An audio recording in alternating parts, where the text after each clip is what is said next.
Napakainit, grabe. Kaya naman tara, wala na patumpik-tumpik pa. Dahil ngayong araw na ito ay gagawa tayo ng 3 ways ang gamit ay avocado. Tamang-tama ngayon tag-init. Tara, simulan na natin. Pinili ko nga pala avocado dito ay medyo talagang hinog na. Medyo talaga. So, ginamit ko nga pala dito ay pangkayod ng buko para naman talagang pinong-pino.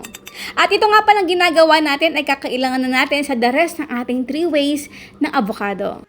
Nako, 5 pesos na nga pala yung yelo ngayon. Ayan, at pero naman napakalaki guys. Putok na putok talaga. At ito, tinatad ko ito ng maliliit. Set this aside at yung ating avocado naman na kinayod kanina, nilagyan ko ito ng evaporated milk. Again guys, ito dapat ay medyo malapot ng konti. Again, depende na yun sa inyo kung gusto nyo malapot na malabnaw. Pero gusto ko kasi malapot na katulad nito. Kasi yung ating first recipe ay gagawin natin avocado yellow evap. Napakadali lang nito. Pero ayan guys, nagdagdag pa talaga ako dito ng evaporated milk. At syempre na ating pampatamis na condensed milk. O, diba guys, napakadali lang at napakasimple. Kaya naman ito yung gusto kong gawin. Kain po tayo. Ito na. Wow, guys, ang sarap nito. Purong-puro creamy. Tayo. Grabe. Sarap. At para naman sa ating pangalawang way sa paggawa ng ating avocado ngayong summer, gagamit tayo dito ng blender. Pinaghalo ko lang dito yung ating avocado na may evaporated milk kanina at ng kaunting yelo. Pampatamis, nagdagdag ako dito syempre ng condensed milk. O, diba guys? Napakalinamnam. And now is done our avocado frappe. Wow, social. Shake lang ang tawag namin dyan ngayon. Napakasarap, grabe. Kontrolado yung tamis na ilalagay nyo dito. Ayan guys, kain tayo.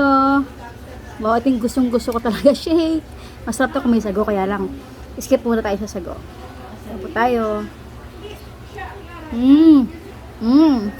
Sarap. At ang ating pangatlong paraan naman sa paggamit ng avocado ngayon tag-init ay nagkudkod ako dito ng yelo. So ito guys napakadali lang talaga nito. 3 ways sa paggawa o sa paggamit ng avocado ngayong summer. Ngayon naman ang ginagawa natin ay avocado con yelo. So again, yung ating pampatamis, condensed milk, at pinakailalim nito yung mixture na ginawa natin kanina na evaporated milk at avocado. O, diba?